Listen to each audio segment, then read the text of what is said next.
Pardon, Seigneur, pardon pour notre orgueil, nos résistants. Viens enlever nos suffisances et chasser notre arrogance. Pardon, Seigneur, pardon pour toutes nos pensées impures. Viens changer nos cœurs si durs, nos raisonnements obscurs. Relève-nous, nous sommes tombés si bas. Relève-nous par ta grâce et ton pardon. Aie pitié de nous, nous nous humilions devant toi. Pardon, Seigneur, pardon pour tant de paroles mauvaises. Viens adoucir nos mots de nos lèvres et que nos querelles s'apaisent. Pardon, Seigneur, pardon de toujours garder rancune. Viens changer notre amertume, transformer notre attitude. Relève-nous, nous sommes tombés si bas. Relève-nous par ta grâce et ton pardon. Aie pitié de nous, nous nous humilions devant toi. Pardon, Seigneur, pardon pour notre orgueil, nos résistances. Viens enlever nos suffisances et chasser notre arrogance. Pardon, Seigneur, pardon pour toutes nos pensées impures. Viens changer nos cœurs si durs, nos raisonnements obscurs. Relève-nous, nous sommes tombés si bas. Relève-nous par ta grâce et ton pardon. Aie pitié de nous, nous nous humilions devant toi. Pardon, Seigneur, pardon pour tant de paroles mauvaises. Viens adoucir nos mots, nos lèvres et que nos querelles s'apaisent. Pardon, Seigneur, pardon de toujours garder rancune.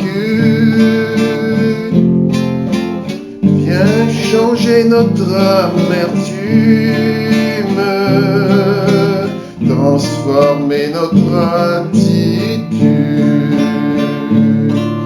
Relève-nous, nous sommes tombés si bas. Relève-nous par ta grâce et ton pardon. Aie pitié de nous, nous nous humilions devant toi. Jésus, aie pitié de nous, nous nous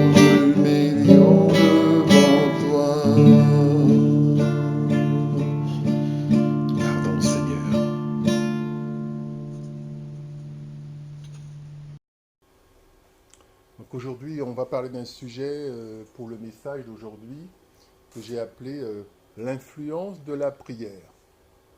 L'influence de la prière, c'est-à-dire que il y a des choses qu'il faut découvrir au niveau de la prière. Il y a des stades, hein, il y a des stades de prière, il y a des dimensions de prière.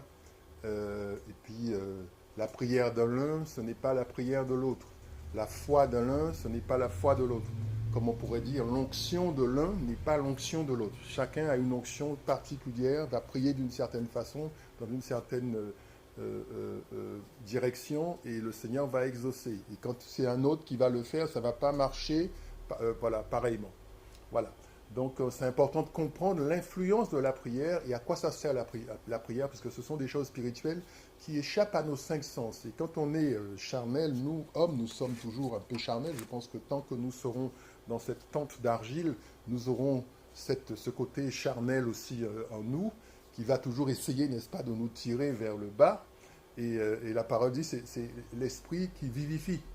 Donc on a besoin d'être vivifié par l'Esprit de Dieu. Alors la prière est importante, mais la prière, elle doit être stratégique, elle doit être dans un but, elle doit être une prière qui permet que nous puissions atteindre, n'est-ce pas, le but. C'est-à-dire, le but de la prière, c'est pas simplement de faire des prières, c'est que on soit exaucé, d'accord? C'est qu'on soit exaucé, c'est-à-dire je prie pour guérir quelqu'un, que la personne soit guérie. Si c'est la volonté de Dieu, ça va se faire, ça doit se faire. Voilà. Donc on doit parvenir à ce stade de maturité spirituelle. Donc comprendre l'influence de la prière, ça fait partie des choses qu'un chrétien doit comprendre pour qu'il parvienne à la maturité spirituelle. Amen. Donc nous avons un passage très important dans le livre de Jacques qui nous dit, Jacques chapitre 5, verset 16, « Confessez donc vos péchés les uns aux autres et priez les uns pour les autres, afin que vous soyez guéris. La prière fervente du juste a une grande efficacité. » Voilà. La prière fervente du juste a une grande efficacité. Donc je vais prier pour que le Seigneur me donne, mettre ces mots dans ma bouche, afin que je puisse voilà, délivrer quelque chose, donner quelque chose qui soit dans sa volonté, et qu'on puisse faire un pas de plus dans la compréhension de ce que c'est que la prière et savoir prier. C'est très important. La personne qui sait prier, c'est-à-dire qui sait présenter son offrande devant Dieu, qui sait présenter sa prière devant Dieu, sait comment faire pour être exaucé. Si vous n'avez pas cette connaissance-là, vous arrivez devant Dieu, vous repartez les mains vides, parce que vous n'avez pas fait ce qu'il fallait. Donc il y a une disposition, il y a une façon de faire. Hein, Romains chapitre 8 nous dit, nous ne savons pas prier comme il faut. Un chrétien doit apprendre à prier comme il faut, et ça fait partie, n'est-ce pas, de ce que nous avons à faire en tant que vase si nous voulons être utilisés par Dieu. D'accord? Père, je te rends grâce, je te bénis, je te remets ce message, je te demande, Seigneur, de diriger ce message vers les cœurs afin que les cœurs soient touchés. Dirige ce message vers les cœurs afin que les cœurs soient nourris.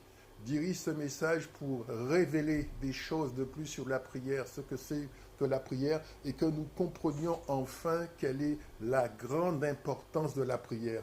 Qu'on sache par nous-mêmes que quand on ne prie pas, ça ne va pas. Qu'on sache par nous-mêmes que la prière est indispensable, c'est une obligation. On ne peut pas prier quand on veut, comme on veut, on doit prier, la parole dit, sans cesse. Merci Seigneur pour ce message. Je te demande d'ouvrir les cœurs et que les cœurs soient nourris. Guide ton serviteur pour qu'il soit toujours dans ta volonté, dans ses paroles, dans le nom puissant et précieux de Jésus-Christ de Nazareth. Amen. Voilà. Alors, la prière, c'est, voilà, Dieu veut des intercesseurs. Donc, j'ai commencé par ce slide-là pour expliquer, en fait, l'importance de la prière. Ici, on nous parle dans le livre d'Ézéchiel d'une volonté de Dieu par rapport à la prière. Donc, la prière d'intercession. Il veut des gens qui font l'intercession pour les autres.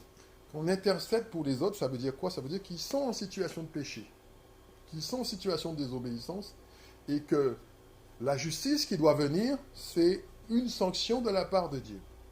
Alors, pour éviter que cette sanction ne vienne, surtout si la faute a été lourde, Dieu ne désire pas punir ses enfants. Ce qu'il veut, en fait, c'est qu'il y ait quelqu'un qui intercède pour eux afin qu'il leur fasse grâce.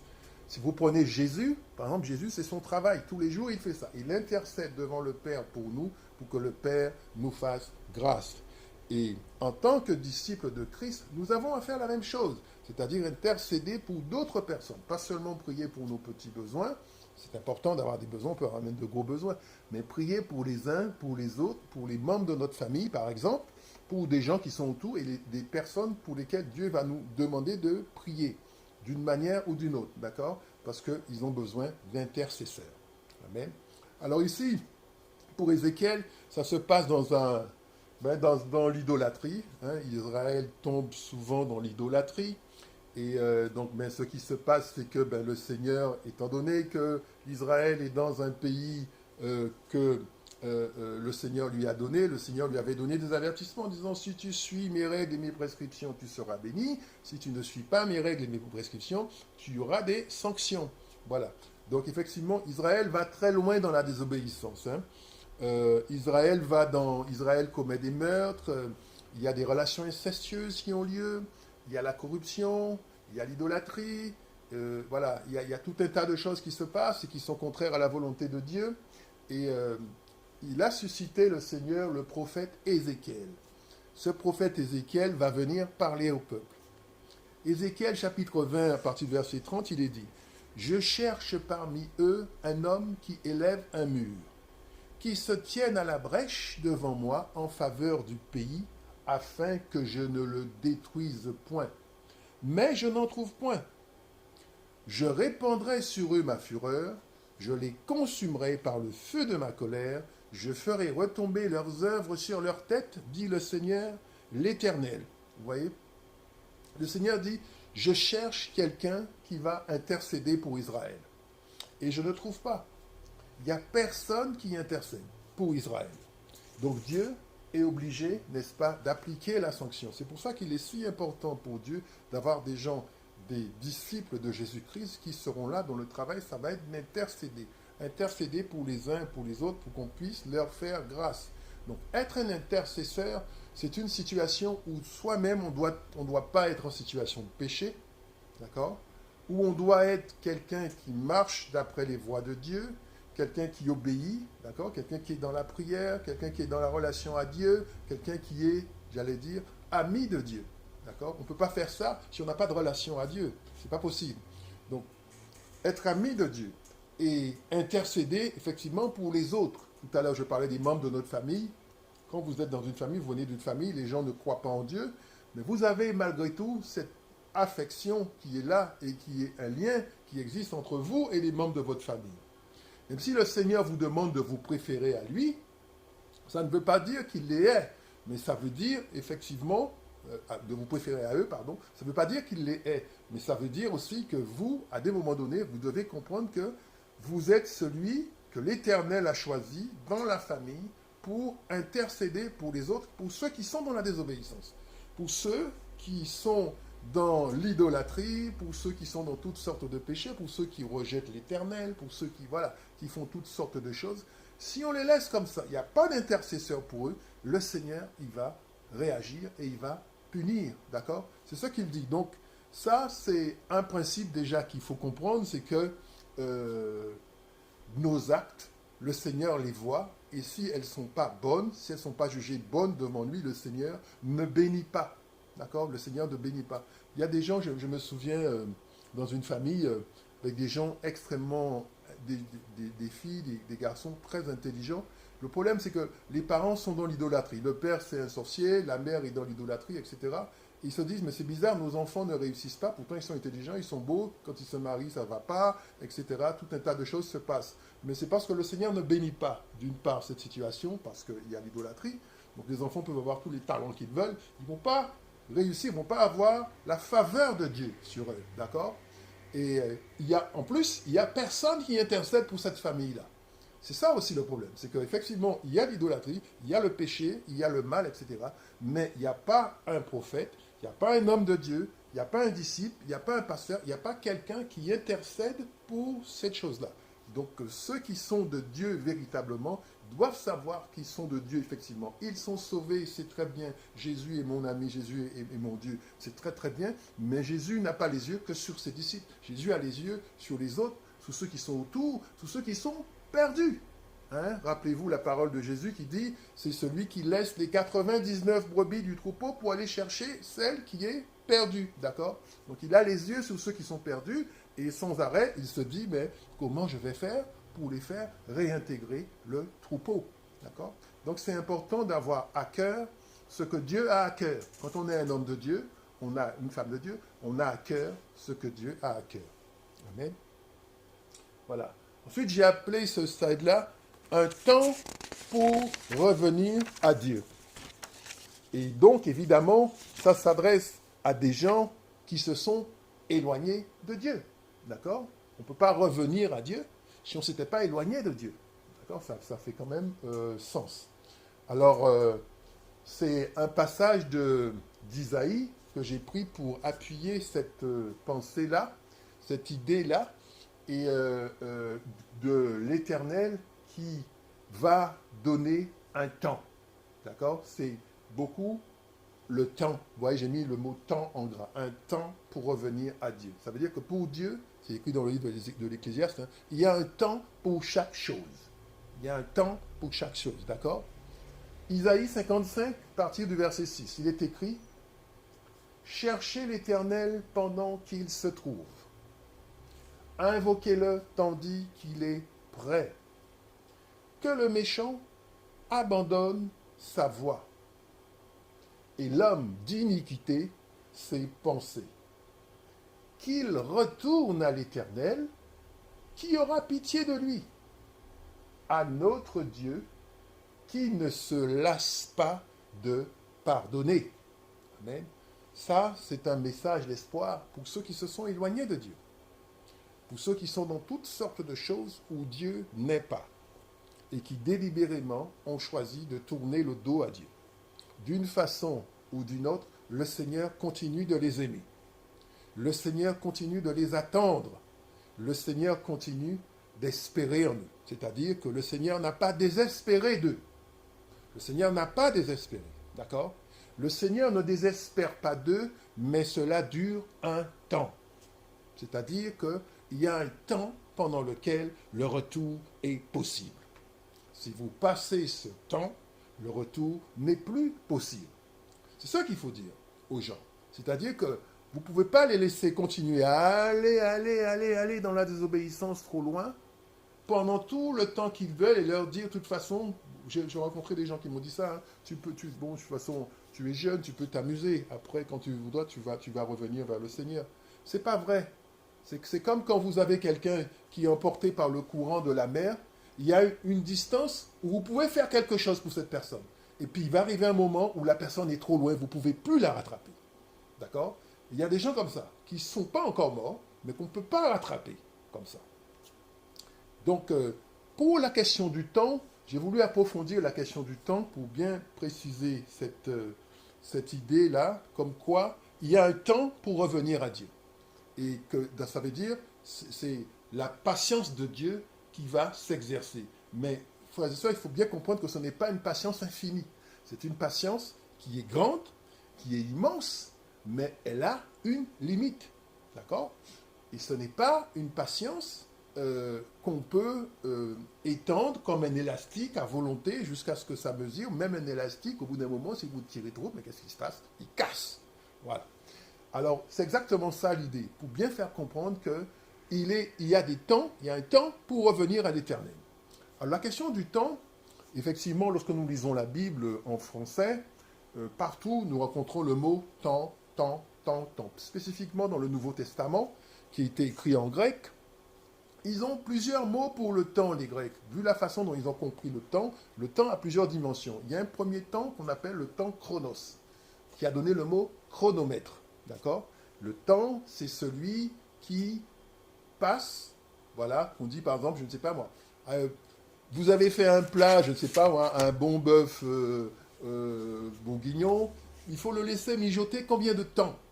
Il faut le laisser mijoter 15 minutes. Ça, c'est un temps.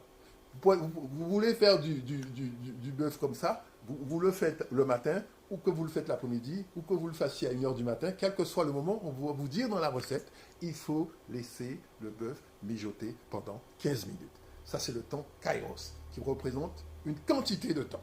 D'accord? Mais vous pouvez le faire n'importe quand. Et puis, il y a un autre temps que les Grecs ont trouvé qui s'appelle le temps kairos, qui est un temps qui est, en fait, on va dire, une fenêtre de temps où les choses sont possibles. Une fenêtre de temps où les choses sont possibles. Par exemple, je suis un jeune homme très costaud et qui aime beaucoup la course à pied, et je me dis, je veux être champion. Je veux être champion de course à pied. Pas besoin d'être très intelligent pour comprendre que si un jour je dois être champion de course à pied, je ne serai champion de course à pied que dans mon état de jeunesse.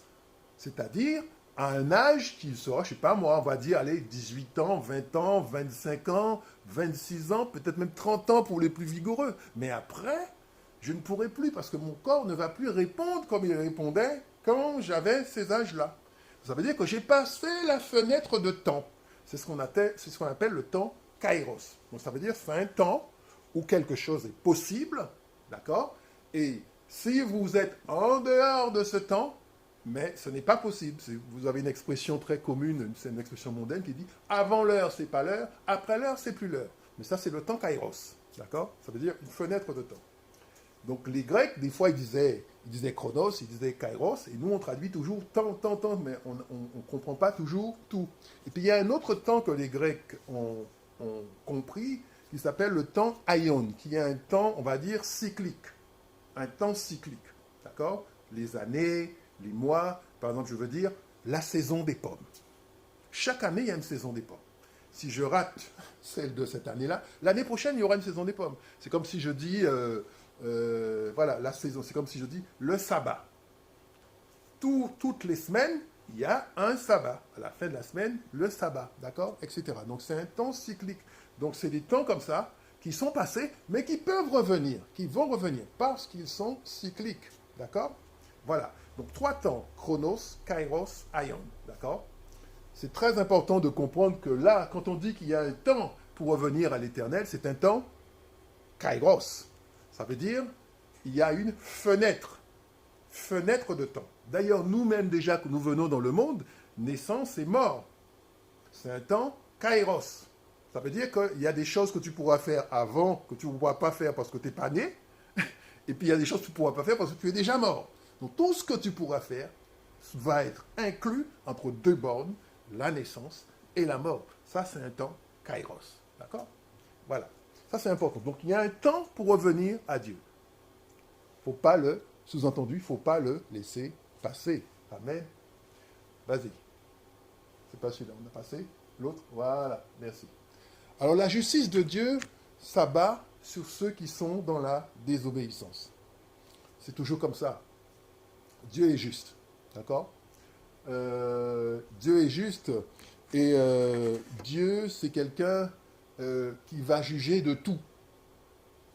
Il y a 2 types de jugements, je vais en parler un peu plus tard. Vous avez ce qu'on appelle le jugement éternel, ça veut dire ce qui va arriver, ma situation et qui va être, je veux dire, je vais être enfant de Dieu ou je ne vais pas être enfant de Dieu. Et ça, ce sera pour toujours. D'accord? Ça s'appelle le jugement éternel. D'accord? Et puis, il y a des jugements que je peux avoir comme ça. Par exemple, des choses qui vont m'arriver dans ma vie et que le Seigneur va permettre ou ne va pas permettre. Et donc, il va placer un jugement dans ma vie. Par exemple, vous avez des gens qui, je ne sais pas, qui vont prier pour quelque chose et qui vont être exaucés. Mais cet exaucement, en fait, c'est un jugement de Dieu, un jugement favorable. D'accord? Qui va dire, par exemple, je ne sais pas, je prie pour que mon enfant qui travaille beaucoup, il intègre une école d'ingénieur qui est à tel endroit. Et qu'il arrive à intégrer une école d'ingénieur. Donc l'enfant travaille, et puis le parent prie. D'accord? Le Seigneur va dire, ok, d'une part, ça va plaire au Seigneur parce qu'on ne compte pas que sur les capacités de l'enfant. D'accord? Mais on compte sur l'Éternel, n'est-ce pas? Qui va être capable d'ouvrir des portes.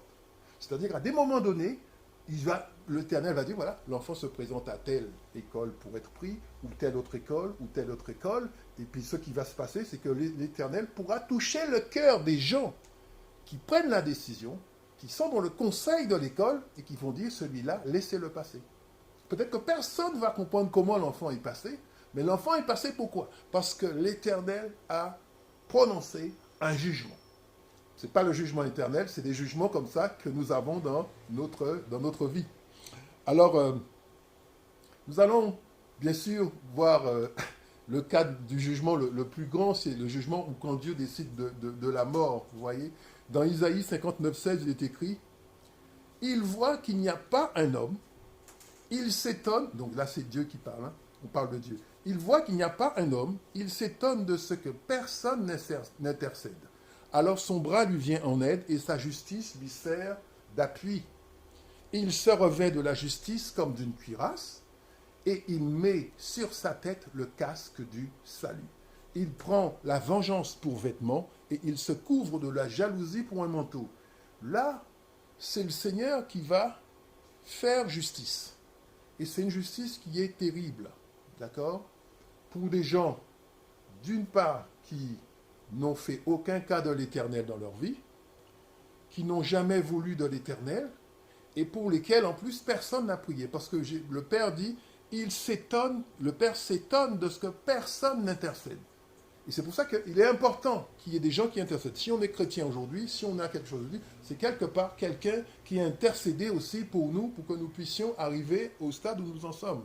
Et ça, c'est important. Alors, effectivement, les jugements de Dieu peuvent être terribles. D'accord? Là, vous voyez, hein, justice, j'ai souligné des mots. Justice, vengeance, jalousie. Vous voyez? Justice, vengeance, jalousie. D'accord? Ça veut dire quoi? Ça veut dire que Dieu va faire justice, ça veut dire qu'il va vous donner le salaire de ce que vous avez fait. Et ça, c'est jamais, surtout quand on a mal agi, c'est jamais agréable. D'accord? Dieu peut aller loin. Dieu a puni des rois israélites d'une façon terrible. Hein. Par exemple, le roi Ézéchias, qui a fait des fautes, il a dit, on va prendre tes fils, on va les emmener, ils seront des eunuques dans un royaume étranger, etc. etc. Voilà, il y a des rois qui ont vu leurs enfants tués devant eux, parce que Dieu a prononcé un jugement, tu verras tes fils mourir devant toi, voyez, parce que le roi désobéit à l'Éternel, d'accord? Donc le Seigneur, il a la vengeance pour vêtement, dit la parole, et la jalousie comme de manteau. Pourquoi jalousie? Ça c'est important. La jalousie, c'est quoi? La jalousie, c'est entre époux, d'accord? Il peut y avoir effectivement voilà, l'un qui va à droite, l'autre qui va à gauche, et un manquement à la fidélité.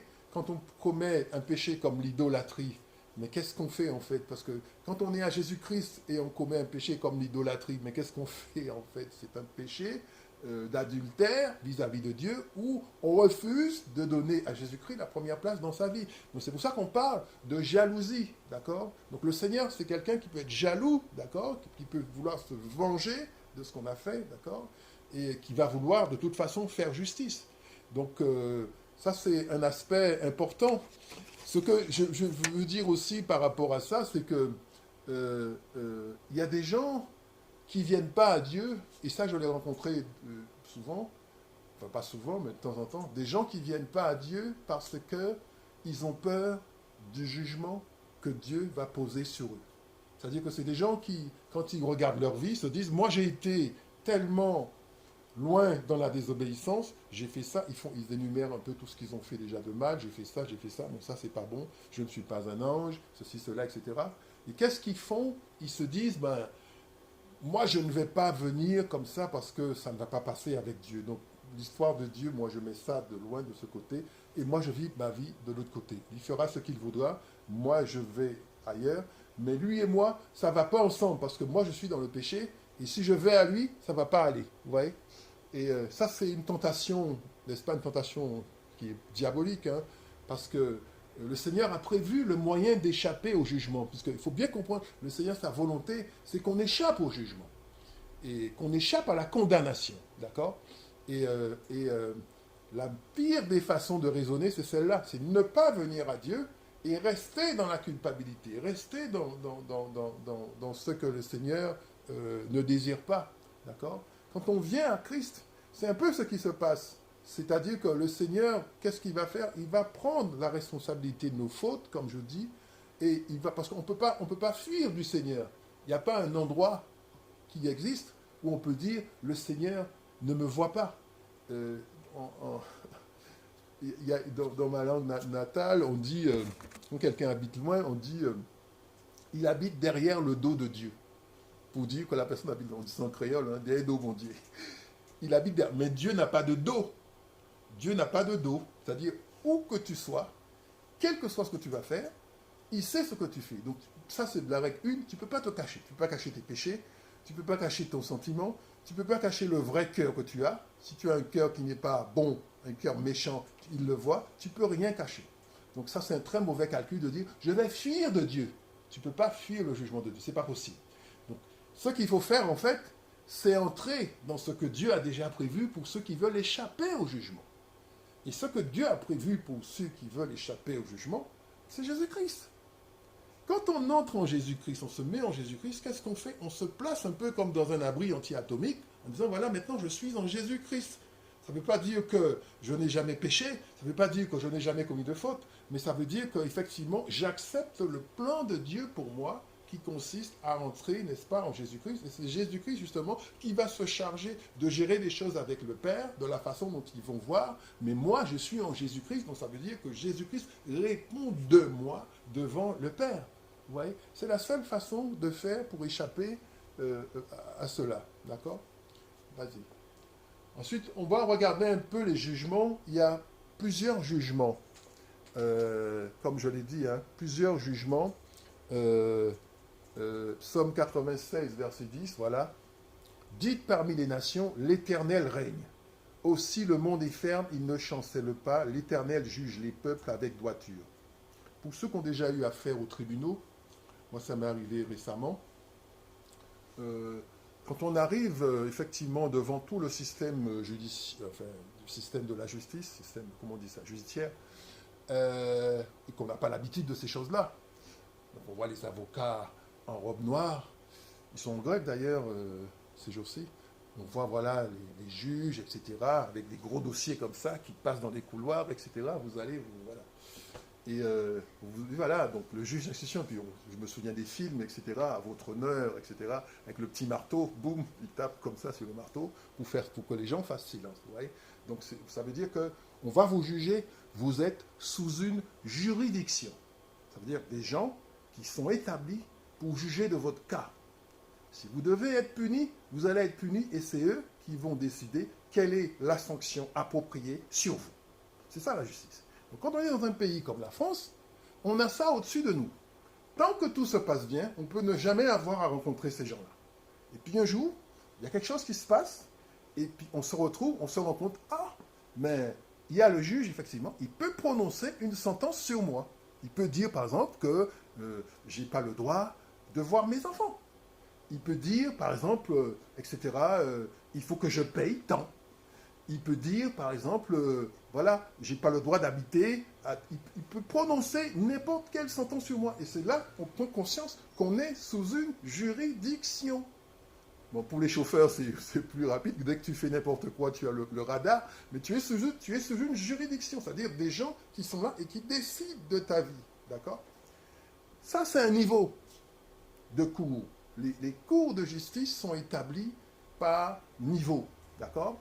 Et quand il arrive qu'un cas ne puisse pas être traité par une cour de justice, mais qu'est-ce qu'on fait? On dit, ben voilà, on prend tout ça, et puis on le renvoie vers la cour de justice qui est plus haute, n'est-ce pas?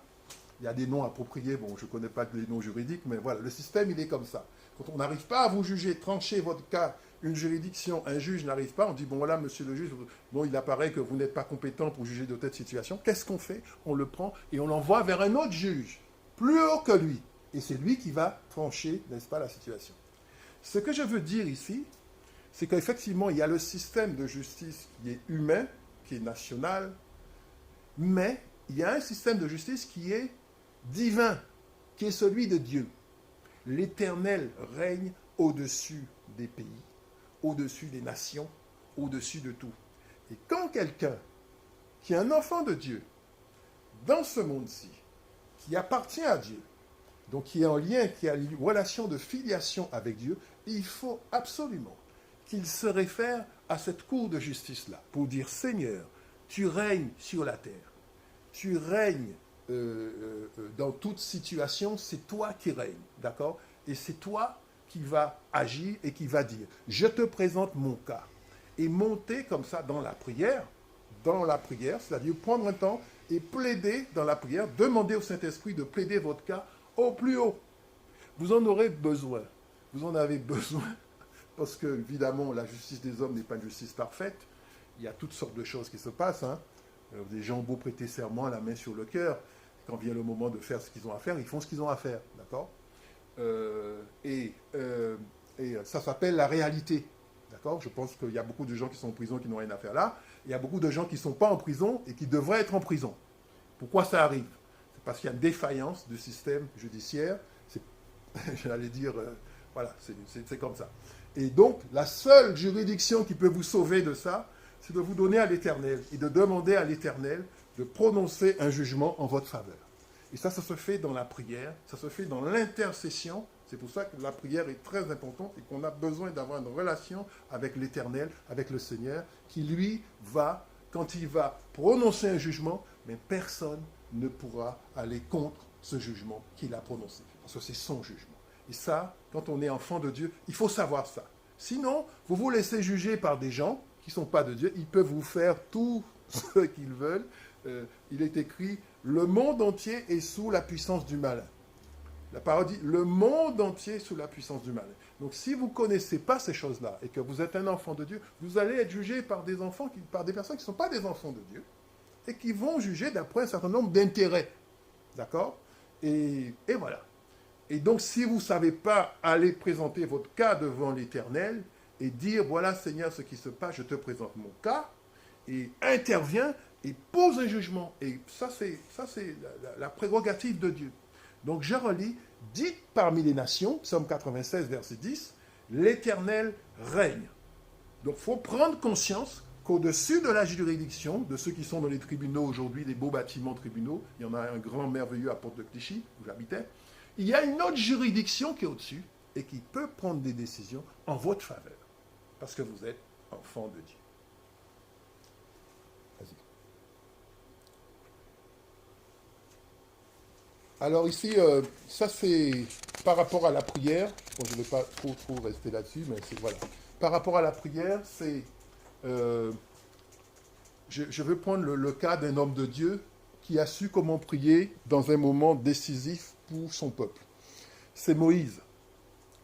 Moïse, c'est quelqu'un qui a beaucoup supporté Israël. Israël remettait sans cesse l'autorité de Moïse en question. Et Moïse, en fait, avait la responsabilité du peuple devant Dieu. Donc, ça veut dire que quand Dieu te confie quelque chose, il faut que tu aies quand même quelques habilités, comment dirais-je, une onction, c'est ce que j'allais dire, une onction appropriée. D'accord? Rappelons-nous, quand Moïse est monté sur la montagne, il a laissé le peuple à Aaron. Et qu'est-ce qui s'est passé sous Aaron? Qu'est-ce qui s'est passé? Mais le peuple, il a commencé à adorer les faux dieux. Et ça veut dire que l'onction d'Aaron et l'onction de Moïse, ce n'est pas la même onction. Ils sont frères. Aaron est le frère aîné de Moïse de 3 ans, mais ce n'est pas la même onction. Ce que Moïse peut faire, Aaron ne peut pas le faire et inversement. Pourtant, Aaron est le prêtre. C'est sur lui que la prêtrise en Israël va être bâtie. D'accord? Alors là, c'est un peuple qui est anti-Dieu, qui s'appelle Amalek, et qui combat Israël depuis longtemps. Je pense que c'est il y a un esprit d'Amalek comme ça qui vient et qui combat le peuple de Dieu. Donc c'est un esprit du mal, n'est-ce pas, qui s'empare à des moments donnés comme ça d'un peuple entier pour en faire un instrument qui va combattre les enfants de Dieu. C'est un peu ce qui s'est passé avec l'Allemagne récemment, où Hitler a combattu les enfants de Dieu.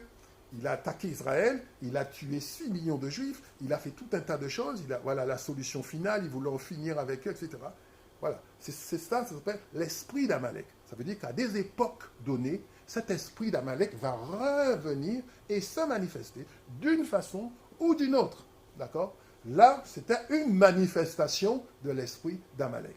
Donc, de l'esprit d'Amalek. Donc, ils sont venus, ils ont pris la guerre, ils se sont levés pour aller combattre contre Israël. D'accord? Je lis. Exode 17 à partir du verset 9. Alors Moïse dit à Josué, choisis-nous des hommes, sors et combat Amalek. Demain, je me tiendrai sur le sommet de la colline, la verge de Dieu dans ma main. Josué fit ce que lui avait dit Moïse pour combattre Amalek. Et Moïse, Aaron et Hur montèrent au sommet de la colline. Lorsque Moïse élevait sa main, Israël était le plus fort. Lorsqu'il baissait sa main, Amalek était le plus fort. Ça, c'est une réalité. C'est-à-dire que le combat se déroule sur deux plans.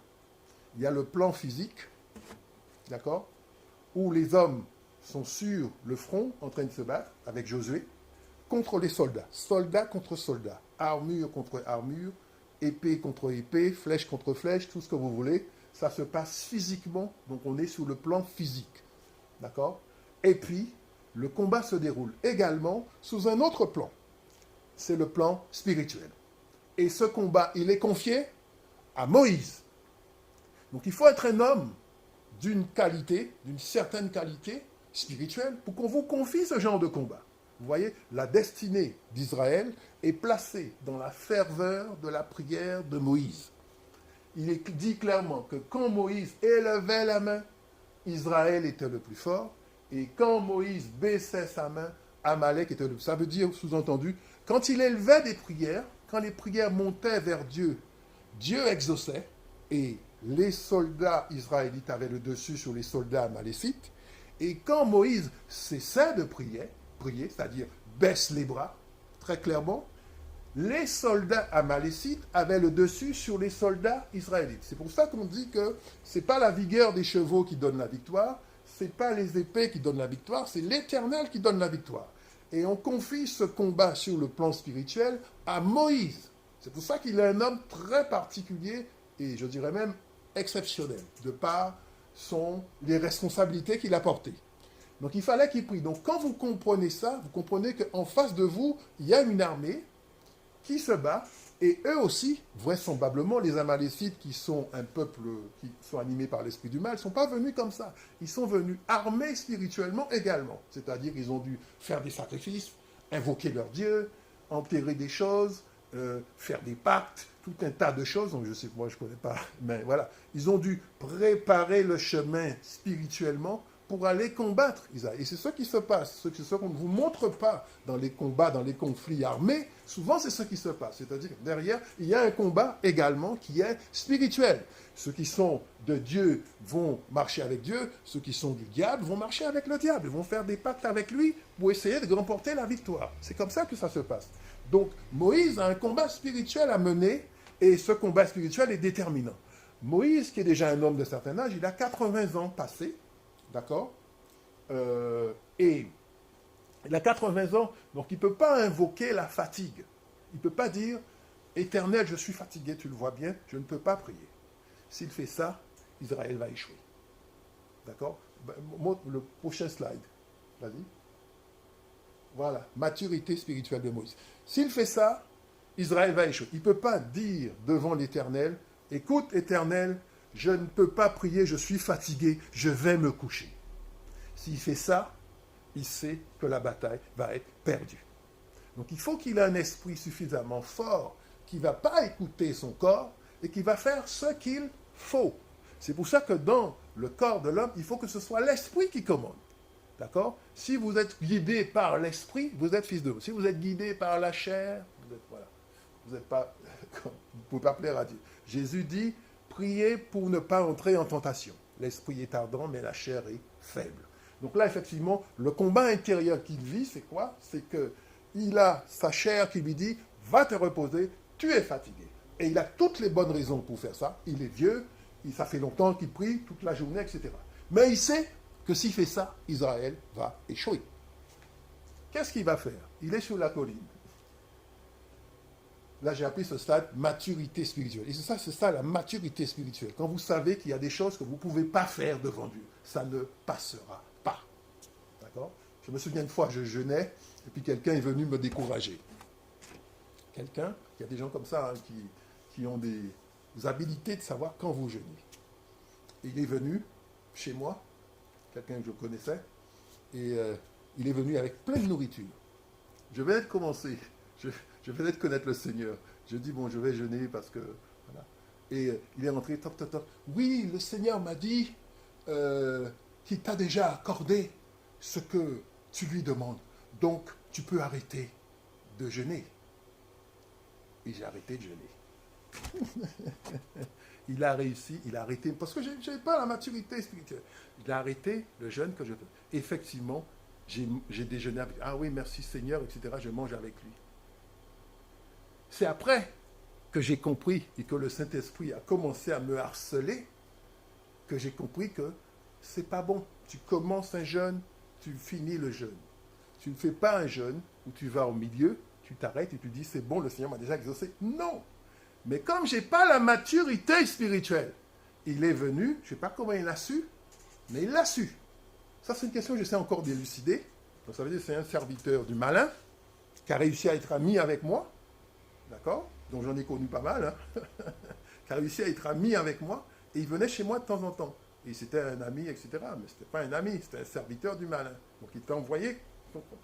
Et donc, il sait quand je jeûne chez moi, débarque chez moi, pour me dire, écoute, le Seigneur m'a envoyé, et il m'a dit d'acheter ceci. Il est venu avec plein de bonnes choses, des gâteaux, des trucs, des machins, du soda, des trucs. Ah, il m'a dit, voilà, c'est bon, tu peux, voilà, arrêter de jeûner, c'est bon, le Seigneur t'a déjà exaucé, il t'a dit que c'est bon. Le vieux prophète et le jeune prophète. Je ne sais pas si vous connaissez l'histoire. Voilà. Et donc, j'ai marché, et je suis tombé dans le piège. Et donc, effectivement, j'ai pas eu mon exaucement parce que je ne suis pas allé au bout, n'est-ce pas, de ce que j'offrais au Seigneur. Donc c'est une offrande, d'accord? La prière, il faut voir ça comme une offrande.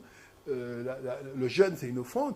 Et il faut que l'offrande soit acceptée. C'est pour ça que souvent vous m'entendez dire, Seigneur, accepte notre offrande, parce que Dieu n'est pas tenu de tout accepter.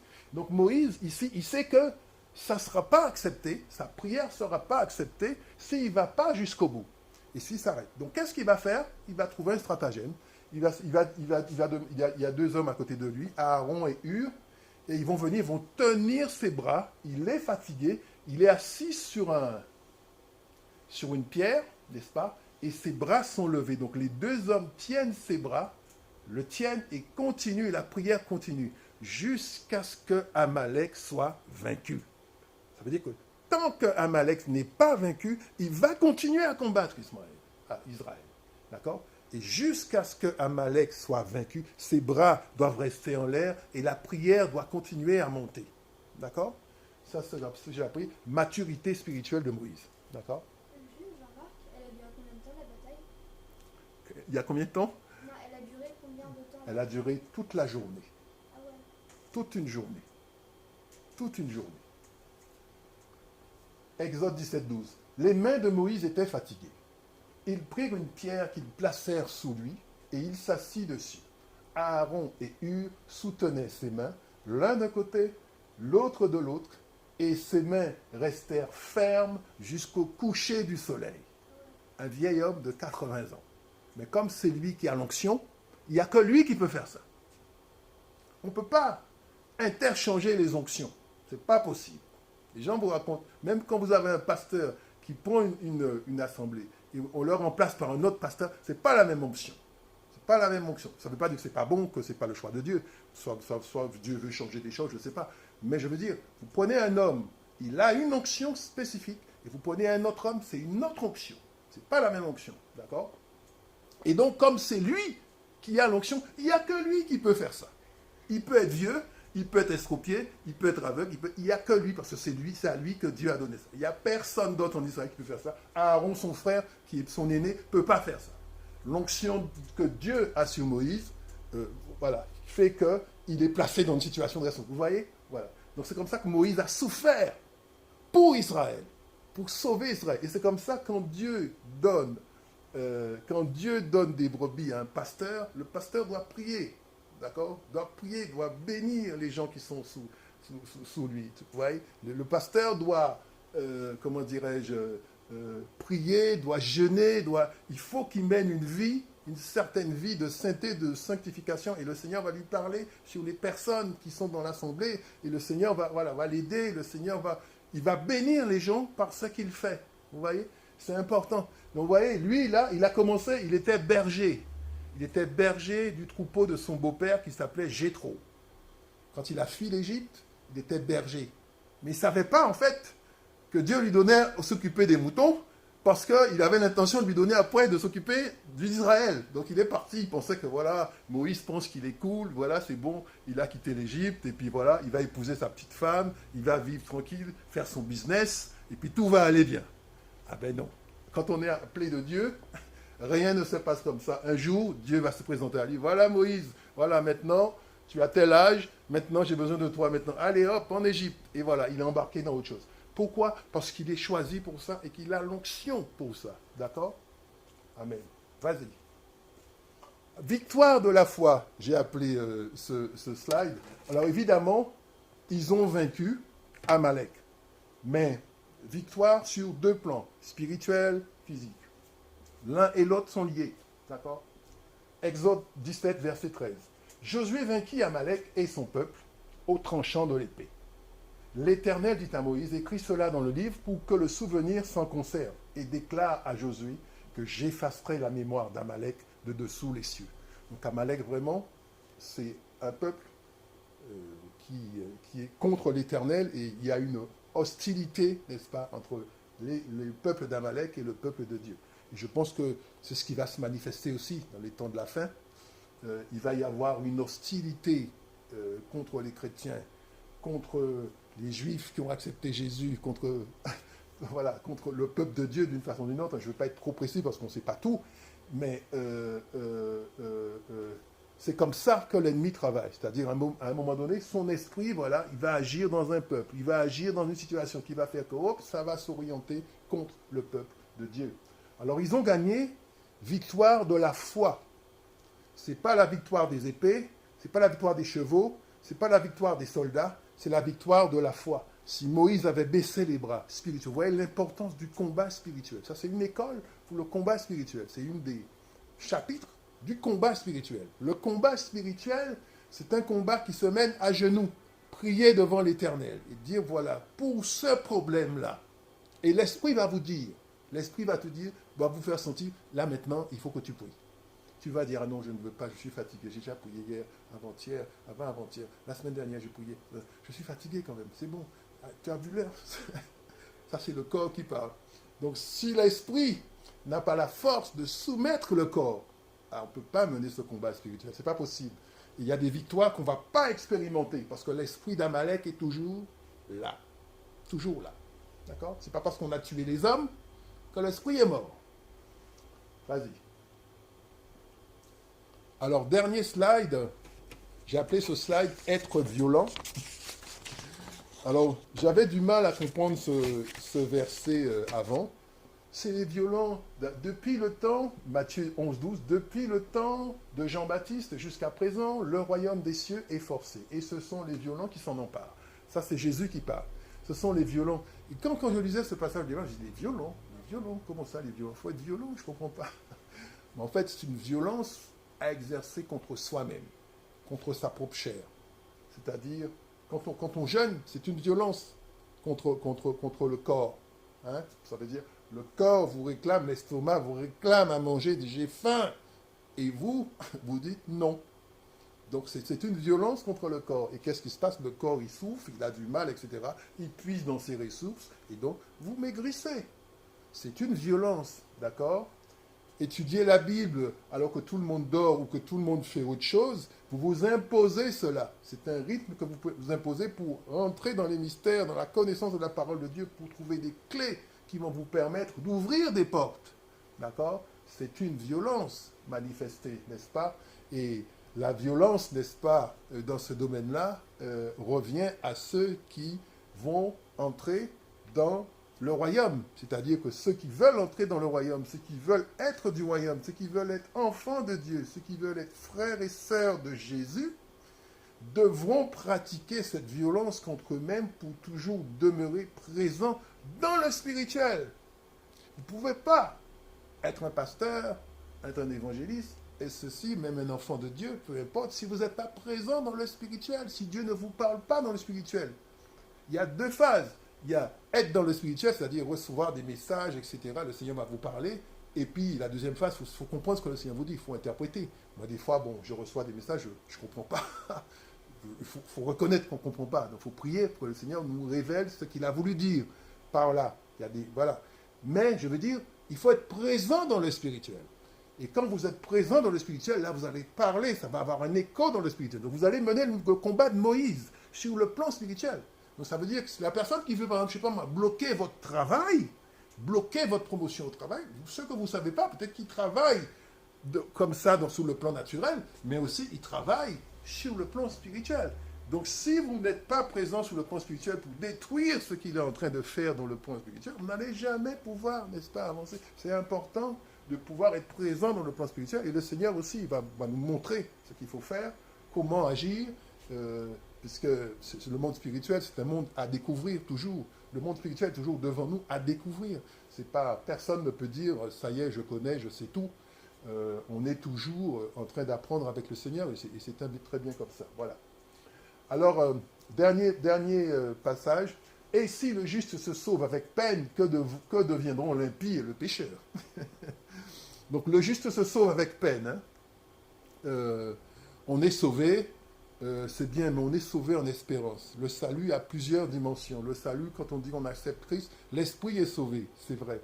Mais après, il y a toute une phase où il faut que mon âme, n'est-ce pas, commence à me permettre de penser autrement. C'est-à-dire la façon, le Seigneur, une fois qu'il m'a pris en main, il va changer des choses dans ma vie. Il va changer des choses dans ma vie. Et il ne faudra pas que je résiste à l'esprit. Parce que je peux dire, j'aime Jésus, mais quand Jésus veut toucher à quelque chose de très précieux, donc je dis, non, Jésus, tu ne touches pas à ça. Si je fais ça, ça veut dire que j'ai une idole, que je place au-dessus de Jésus, et là, je suis en situation d'adultère spirituel. Donc, il faut ouvrir la porte et dire, Jésus, ok, d'accord, c'est ça ou c'est pas ça. Ou je suis sauvé, ou je ne suis pas sauvé, ou je suis à toi, ou je ne suis pas à toi, ou je suis ton enfant. Un enfant ne peut pas avoir deux pères. Il ne peut pas avoir deux pères.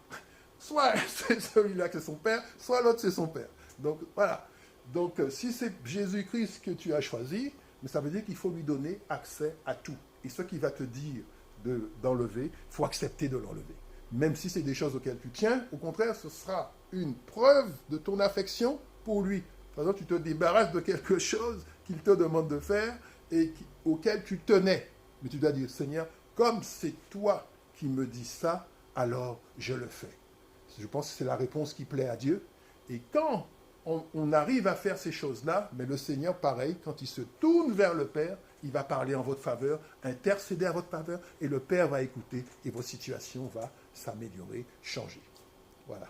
Donc, c'était un petit peu un message sur le combat spirituel, ce que j'ai appelé l'influence de la prière. Il faut en être conscient. Si on n'est pas conscient de ça, évidemment, on n'utilise pas ces choses-là. Ce sont des outils, ce sont des armes spirituelles qu'il faut connaître, qu'il faut avoir. Il faut prier pour les comprendre à mesure qu'on va les pratiquer. Vous savez, l'épée, c'est bien d'avoir une épée. Là, j'ai représenté une épée. C'est bien d'avoir une épée, mais il faut savoir la manier. Ce n'est pas le fait de posséder une épée qui fait de vous un soldat.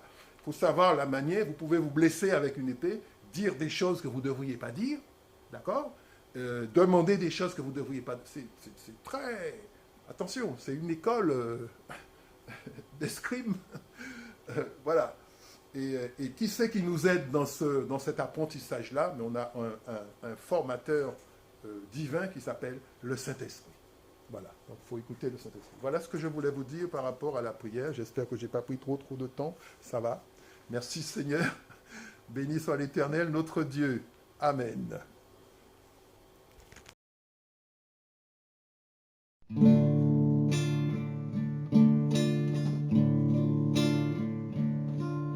Pardon, Seigneur, pardon pour notre orgueil non résistant. Viens enlever nos suffisances, péché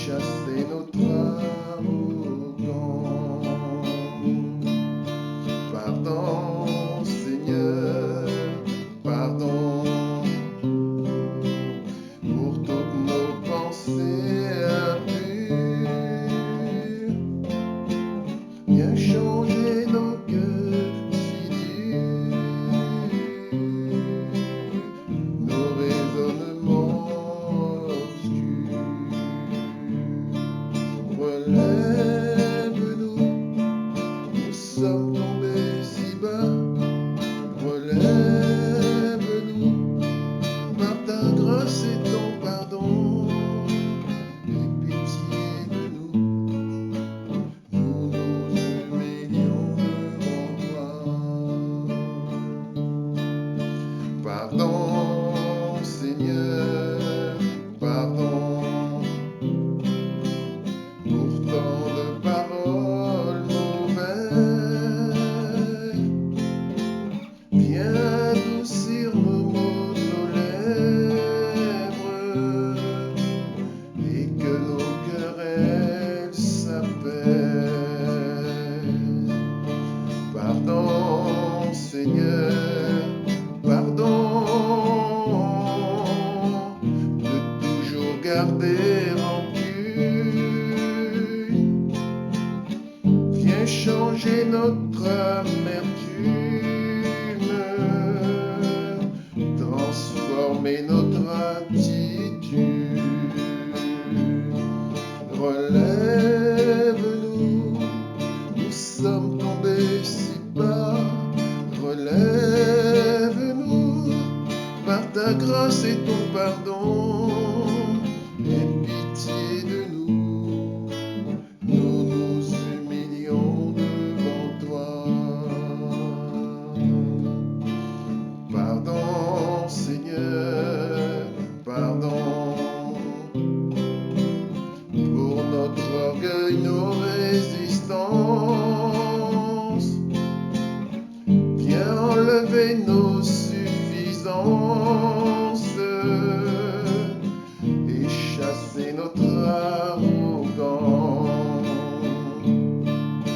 Pardon, Seigneur, pardon pour toutes nos pensées impures. Viens changer nos cœurs si durs, nos raisonnements obscurs. Relève-nous, nous sommes tombés si bas. Relève-nous, par ta grâce et ton pardon. Aie pitié de nous, nous nous humilions devant toi. Pardon, Seigneur, pardon pour tant de paroles mauvaises. Viens adoucir nos